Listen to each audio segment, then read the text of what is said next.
Hello and welcome. Today I'm going to show you a very powerful AI tool that helps us convert any image into a 3D print. This tool is called Meshy AI, and it is so simple to use. Let me show you how it works. Like you see here, we successfully converted a dog photo into a 3D model, and look at the amazing amount of details. It's extremely easy to use. Let me show you how. All we have to do is use Canva, create a custom size, and then drag and drop the image we want to turn into a 3D model.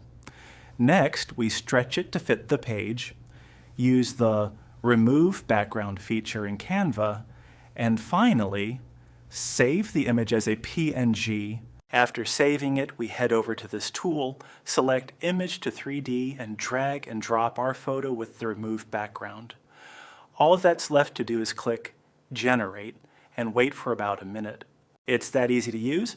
You can find the link to the tool in the description and in the first pinned comment, so feel free to check it out.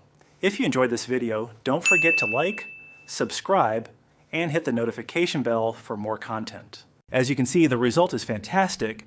If you found this helpful, let me know in the comments. Thanks for watching, and I'll see you in the next video.